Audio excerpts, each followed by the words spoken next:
إن الحمد لله نحمده ونستعينه ونستغفره ونعوذ بالله من شرور أنفسنا ومن سيئات أعمالنا من يهده الله فلا مضل له ومن يضلل فلا هادي له وأشهد أن لا إله إلا الله وحده لا شريك له وأشهد أن محمدا عبده ورسوله اللهم صل على محمد وعلى آل محمد كما صليت على إبراهيم وعلى آل إبراهيم إنك حميد مجيد اللهم بارك على محمد وعلى آل محمد كما باركت على إبراهيم وعلى آل إبراهيم إنك حميد مجيد أما بعد فإن خير الحديث كتاب الله وخير الهدي هدي محمد صلى الله عليه وسلم وشر الأمور محدثاتها وكل محدثة بدعة وكل بدعة ضلالة وكل ضلالة في النار أعوذ بالله من الشيطان الرجيم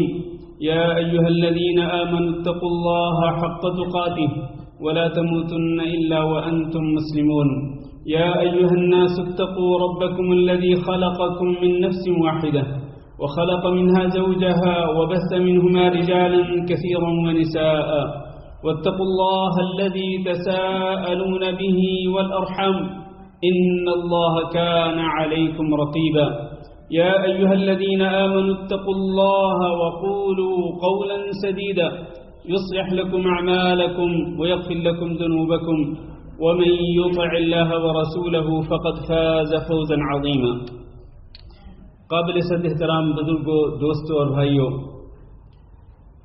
اسلام میں اس بات کی بڑی اہمیت ہے کہ دوسروں کا احترام کیا جائے اور دوسروں کے ساتھ عزت اور اکرام کے ساتھ پیش آیا جائے، عزت اور احترام کے ساتھ بات کی جائے اور عزت اور احترام کے ساتھ معاملہ کیا جائے۔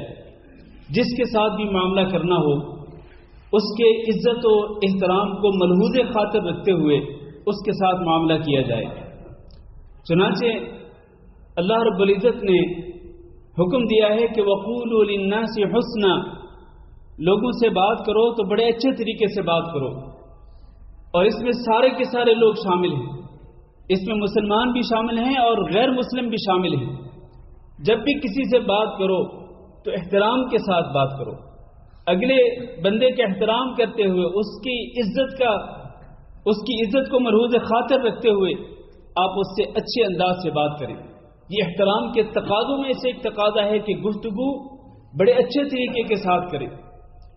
اور اسی طرح اللہ رب العزت نے فرمایا قُلْ لِعِبَادِي يَقُولُوا الَّتِي هِيَ أَحْسَنُ، آپ میرے بندوں کو حکم دیجئے کہ وہ اس طریقے سے بات کریں جو بہت ہی اچھا طریقہ ہو، کسی ایسے طریقے سے بات نہ کریں کہ جس کی وجہ سے اگلا بندہ یہ سمجھے کہ یہ بندہ میری عزت نہیں کر رہا، یہ بندہ میرا احترام نہیں کر رہا، یہ بندہ میری بے عزتی کر رہا ہے اور میرے ساتھ بد اخلاقی سے پیش آ رہا ہے۔ اس انداز سے اگر بات کریں گے کہ اگلے بندے کو احساس ہوگا کہ میری تو کوئی عزت ہی نہیں ہے، میرا تو کوئی احترام ہی نہیں ہے، تو اس سے کیا ہوگا؟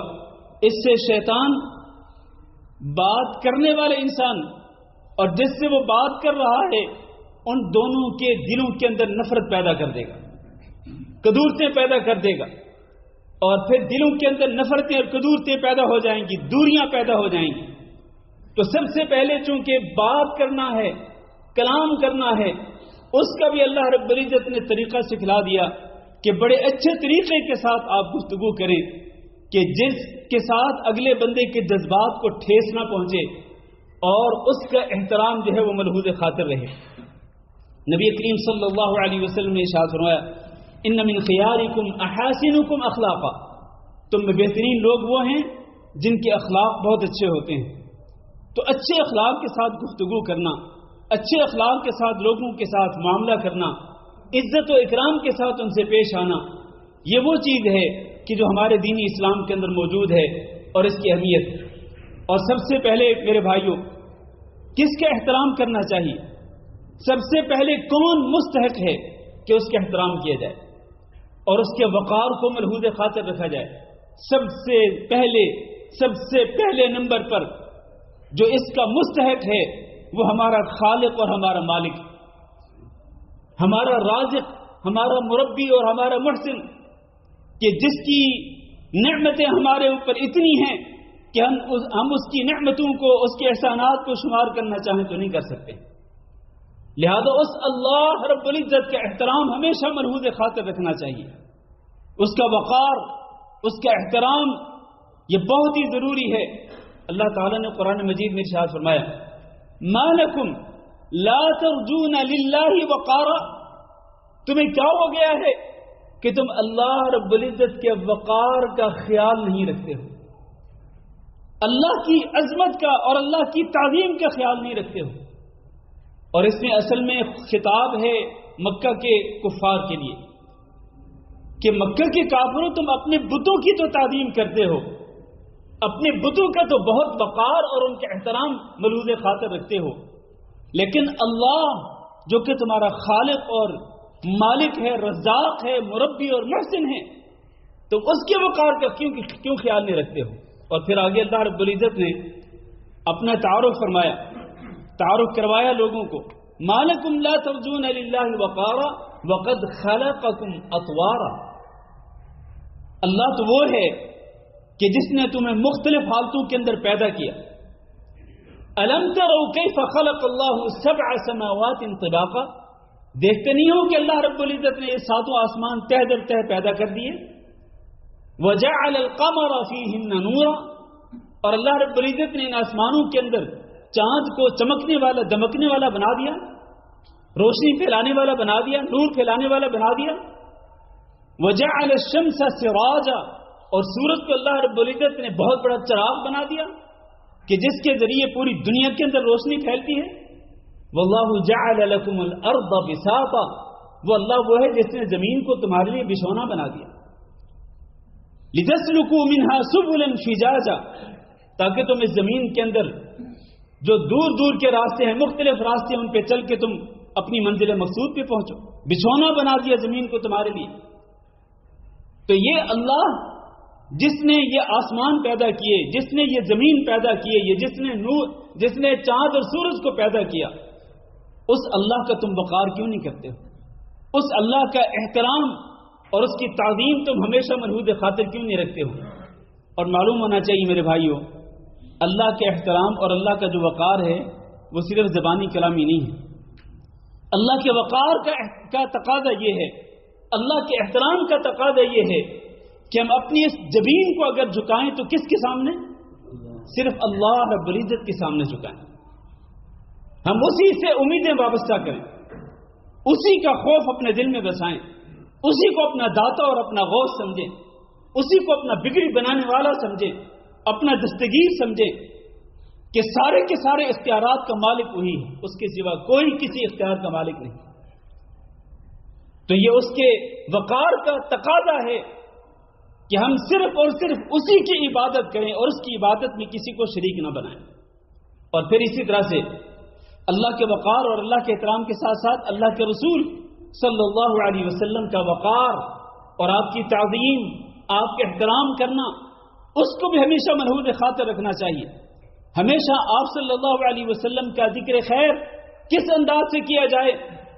ایسے انداز سے کیا جائے کہ جس سے یہ محسوس ہو کہ ذکر خیر کرنے والے کے دل میں اس رسول کی عظمت ہے، اس رسول کی تعظیم ہے، اس رسول کا احترام ہے، اس رسول کا وقار ہے۔ وہ رسول ہیں۔ نبی کریم صلی اللہ علیہ وسلم کی حیات مبارکہ میں اللہ رب العزت نے تو لوگوں کو اس سے بھی منع کر دیا کہ تم نبی کریم صلی اللہ علیہ وسلم کو نام کے ساتھ نہیں پکار سکتے اور اس طرح نہیں پکار سکتے ہو جس طرح تم آپس میں ایک دوسرے کو پکارتے ہو۔ ادب احترام کے ساتھ آپ کو پکارو، آپ سے بات کرو، اونچی آواز سے آپ کے سامنے بات نہ کرو، پست آواز میں آپ سے بات کرو۔ اور اسی طرح میرے بھائیوں، نبی کریم صلی اللہ علیہ وسلم کے احترام کے تقاضوں میں سے ایک تقاضا یہ ہے کہ جب نبی صلی اللہ علیہ وسلم کا فرمان ہمارے سامنے آئے تو پھر ہم وہاں پر حیل و حجت تلاش نہ کریں، عذر اور بہانے نہ تلاشیں، بلکہ اس کے سامنے سر تسلیم خم کر دیں۔ میرے نبی کا حکم آئے، میں اس کے سامنے اپنے آپ کو جھکا دوں، تابعداری کروں، فرمانبرداری کروں، اللہ رب العزت کی بھی اور اللہ کے رسول صلی اللہ علیہ وسلم کی بھی۔ یہ اللہ کا احترام ہے اور یہ رسول اکرم صلی اللہ علیہ وسلم کا احترام ہے۔ یہ اللہ کی تعظیم اور اللہ کے رسول کی تعظیم ہے۔ اللہ کی تعظیم، اللہ کے احکام جو ہیں ان کی تعظیم ہے، اور اللہ کے رسول کی تعظیم کیا ہے؟ اللہ کے رسول کی شخصیت کی بھی تعظیم ہے، اور آپ صلی اللہ علیہ وسلم کے فرامین مبارکہ، آپ صلی اللہ علیہ وسلم کی احادیث مبارکہ، ان کا بھی احترام ہونا چاہیے، آپ کی سنتوں کا بھی احترام ہونا چاہیے۔ یہ عجیب معاملہ ہے آج کہ لوگ نبی صلی اللہ علیہ وسلم کی ذات گرامی کی تعظیم کی تو بات کرتے ہیں، لیکن نبی صلی اللہ علیہ وسلم کے فرامین مبارکہ، آپ کی احادیث مبارکہ، آپ کی سنن مبارکہ، ان کی تعظیم نہیں کرتے، اپنے عمل کے ساتھ ثابت کرتے ہیں، عمل کے ساتھ۔ سنت رسول صلی اللہ علیہ وسلم چہرے پہ نہیں ہوگی، لیکن زبان پہ کیا ہوگی؟ زبان پہ بات کریں گے محبت کی اور عشق کی۔ تو یہ منافقت ہے، یہ جھوٹ ہے میرے عزیز بھائیوں۔ محبت کرنی ہے اپنے نبی سے تو سچی محبت کریں، نبی کی سنتوں سے محبت کریں، نبی کی باتوں سے محبت کریں، نبی کی احادیث مبارکہ کی تعظیم کریں اور ان کا احترام کریں۔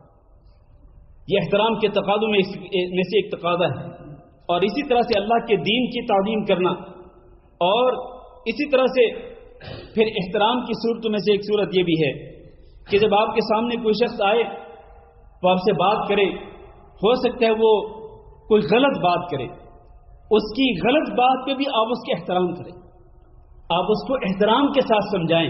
اس کی سب سے بڑی دلیل، نبی صلی اللہ علیہ وسلم کے پاس ایک شخص آتا ہے، نوجوان، کہتے ہیں اللہ کے رسول اذن لی بالزنا، کہ مجھے زنا کی اجازت دے دے۔ زنا جو کہ فحاشی ہے، بے حیائی ہے، اس کی اجازت طلب کرتا ہے وہ رسول اکرم صلی اللہ علیہ وسلم سے، اتنی بڑی جرأت اور جسارت کرتے ہوئے کبیرہ گناہ کی اجازت طلب کرتا ہے۔ نبی صلی اللہ علیہ وسلم نے اس کو اسی وقت ڈانٹا نہیں، اس کو برا بھلا نہیں کہا، اس کو گالی گلوچ نہیں کی، بلکہ اس کا بھی احترام کیا نبی صلی اللہ علیہ وسلم نے۔ لوگوں نے اس کو خاموش کرانے کی کوشش کی، آپ نے فرمایا کہ نہیں، اس کو میرے پاس آنے دو۔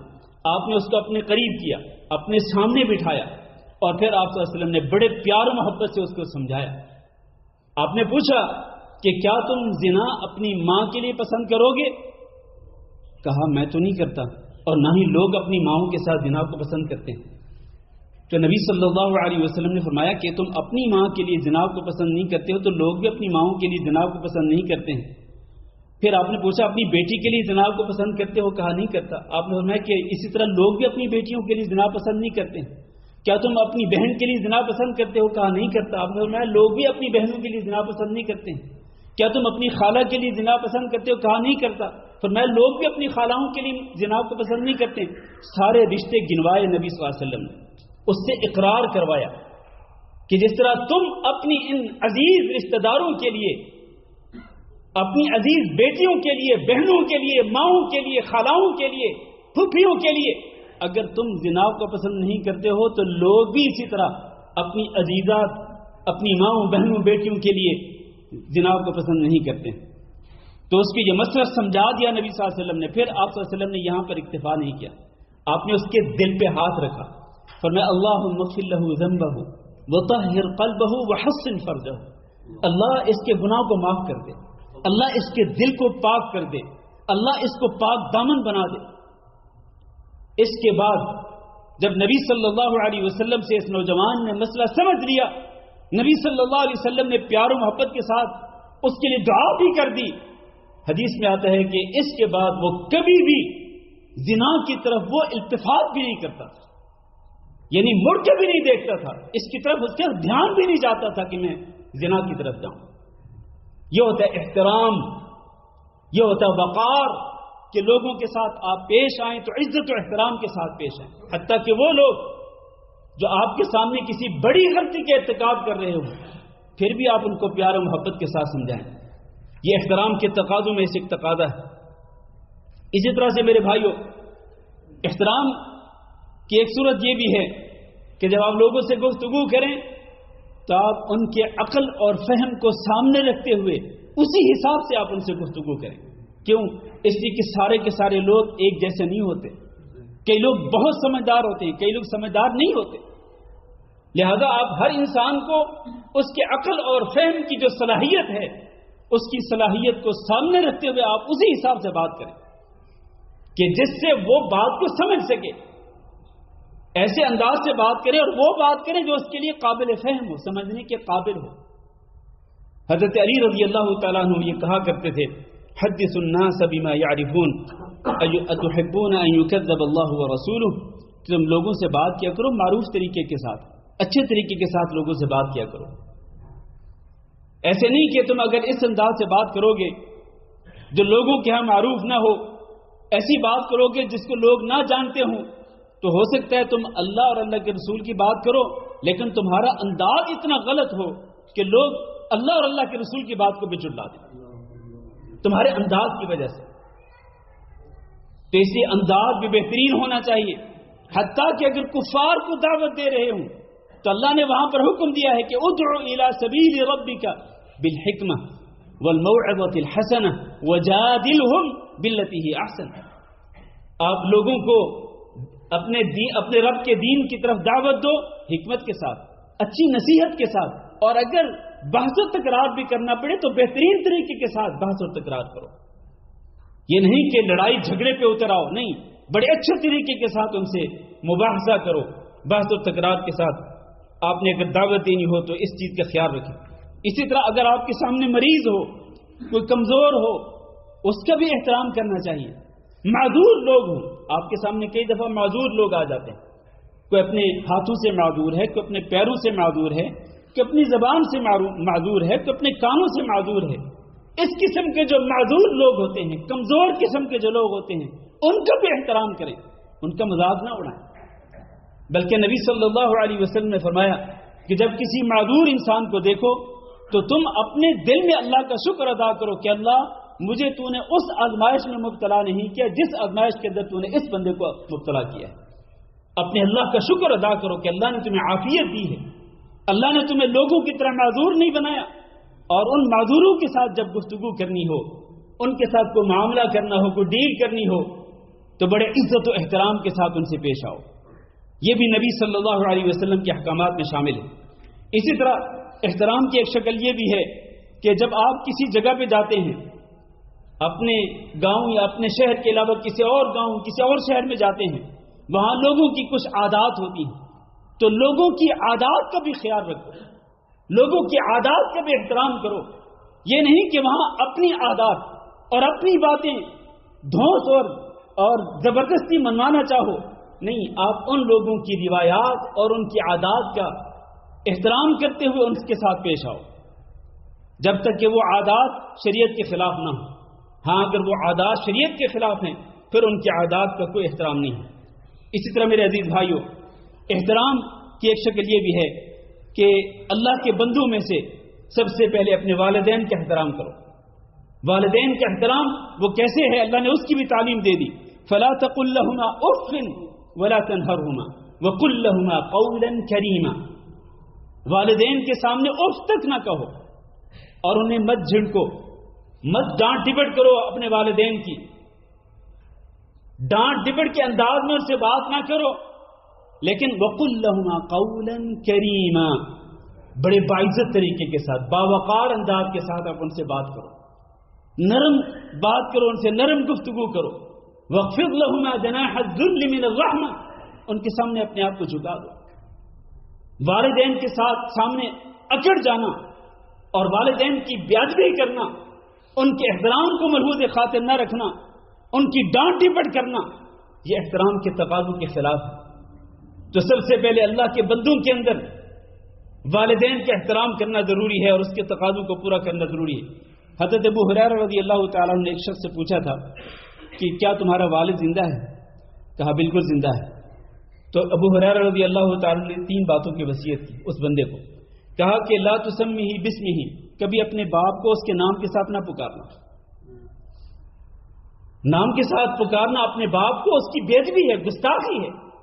ابا جان، ابا جان کہہ کے اس کو پکارو، نام کے ساتھ نہ پکارو، پہلی بات. دوسری، ولا تمشی امام، اپنے ابو کے سامنے بھی مت چلو، ان کے پیچھے پیچھے چلو یا ان کے ساتھ ساتھ چلو، آگے نہ چلو. اور تیسری بات، ولا تجلس قبلہ، جب آپ دونوں نے بیٹھنا ہو کسی جگہ پہ تو باپ سے پہلے نہیں بیٹھنا، پہلے باپ بیٹھے پھر تم بیٹھے. یہ باپ کے احترام کے تقاضوں میں سے ایک تقاضا ہے. آخری بات یہ میرے عزیز بھائیو، احترام کی ایک شکل یہ بھی ہے کہ حکمرانوں کا بھی احترام کیا جائے، اس لیے کہ حکمرانوں کو اللہ نے حکمران بنایا ہے، ہمارا ذمہ دار بنایا ہے، لہذا ان کا بھی احترام ہو. اسی طرح علماء کا بھی احترام ہو. اسی طرح وہ لوگ جن کی سینوں کے اندر قرآن مجید محفوظ ہے، جو حافظ قرآن بھی ہیں، عامل قرآن بھی ہیں، یعنی قرآن حفظ کیا ہوا ہے اور قرآن پہ عمل کرنے والے بھی ہیں، ان کا بھی احترام ہونا چاہیے، علماء کا احترام ہونا چاہیے. اور اسی طرح جو بڑی عمر کے لوگ ہیں ان کا بھی احترام ہونا چاہیے.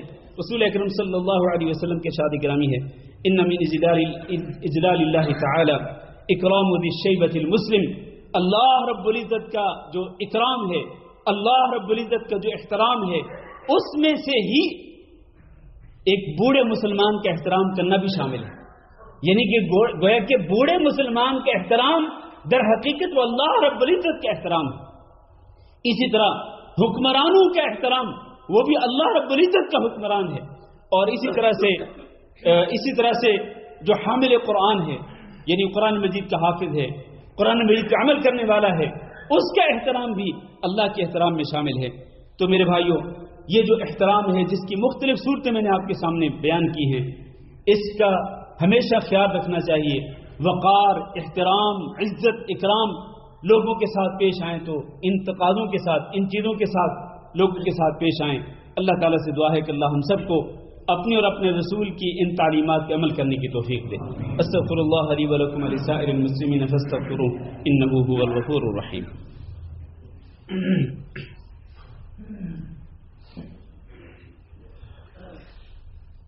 ان الحمد لله نحمده ونستعينه ونستغفره ونعوذ بالله من شرور انفسنا ومن سيئات اعمالنا. من يهده الله فلا مضل له ومن يضلل فلا هادي له. وأشهد أن لا إله إلا الله وحده لا شريك له وأشهد أن محمدا عبده ورسوله. اللهم صل على محمد وعلى آل محمد كما صليت على إبراهيم وعلى آل إبراهيم إنك حميد مجيد. اللهم بارك على محمد وعلى آل محمد كما باركت على إبراهيم وعلى آل إبراهيم إنك حميد مجيد.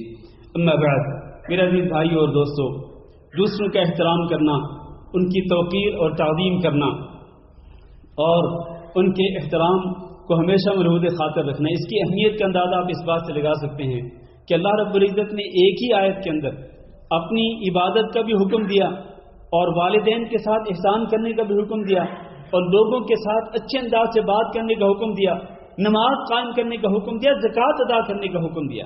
یعنی ایک طرف اللہ رب العزت نے اپنے فرائض کا ذکر بھی کیا اور اس کے ساتھ ساتھ اس چیز کا بھی ذکر کیا کہ آپ نے لوگوں کے ساتھ کس طرح پیش آنا ہے، خصوصاً والدین کے سامنے، اپنے رشتہ داروں کے سامنے، یتاموں اور مسکینوں کے سامنے آپ نے ان سے کس طرح معاملہ کرنا ہے، کس طرح ان کے ساتھ پیش آنا ہے.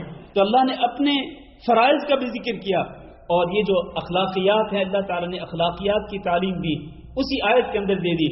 اللہ نے فرمایا وَإِذْ أَخَذْنَا مِيثَاقَ بَنِي إِسْرَائِيلَ لَا تَعْبُدُونَ إِلَّا اللَّهَ. ہم نے بنی اسرائیل سے عہد لیا تھا، پختہ عہد لیا کہ تم اللہ ہی کی عبادت کرو گے، اللہ کے سوا کسی کی عبادت نہیں کرو گے، اور والدین پر احسان کرو گے، اور اسی طرح اپنے قریبی رشتہ داروں کے ساتھ احسان کرو گے، یتیموں اور مسکینوں کے ساتھ احترام کرو گے. وَقُولُوا لِلنَّاسِ حُسْنًا. اور لوگوں سے جب بات کرو گے تو بڑے اچھے انداز کے ساتھ کرو گے، ان کا احترام ملحوظ خاطر رکھتے ہوئے اور ان کی عزت اور ان کے اکرام کرتے ہوئے ان سے بات کرو گے. وَقُولُوا لِلنَّاسِ حُسْنًا وَأَقِيمُوا الصَّلَاةَ. نماز بھی قائم کرو گے، وَآتُوا الزَّكَاةَ. زکوٰۃ بھی ادا کرو گے. اب دیکھیں مختلف چیزوں کو اللہ رب العزت نے ایک ہی آیت کے اندر جمع کر دیا. اس لیے ہم جب توحید کی بات کرتے ہیں، عقیدے کی بات کرتے ہیں، نماز اور زکوٰۃ کی بات کرتے ہیں، اس کے ساتھ ساتھ ہمیں ان چیزوں کا بھی خیال رکھنا چاہیے. یہ جو اخلاقیات کے مطابق اللہ رب العزت کی تعلیمات ہیں، ہمیں ان پہ بھی عمل کرنا چاہیے. اللہ تعالیٰ سے دعا ہے کہ اللہ ہم سب کو ان تمام باتوں پہ عمل کرنے کی توفیق دے. اللهم اغفر لنا وللمؤمنين والمؤمنات وللمسلمين والمسلمات الأحياء منهم والأموات. اللهم إنا نسألك العفو والعافية والمعافاة الدائمة في الدنيا والآخرة. اللهم إنا نسألك رضاك والجنة ونعوذ بك من سخطك والنار. اللهم فرج هم المهمومين ونفس كرب المكروبين وقض الدين عن المدينين واشف مرضانا ومرضى المسلمين. اللهم آمنا في أوطاننا واجعل هذا البلد آمنا مطمئنا وسائر بلاد المسلمين. اللهم اجعل هذا البلد آمنا مطمئنا وسائر بلاد المسلمين. اللهم اجعل هذا البلد آمنا مطمئنا وسائر بلاد المسلمين. عباد الله، إن الله يأمر بالعدل والإحسان وإيتاء ذي القربى وينهى عن الفحشاء والمنكر والبغي يعظكم لعلكم تذكرون. سبحان ربك رب العزة عما يصفون وسلام على المرسلين والحمد لله رب العالمين.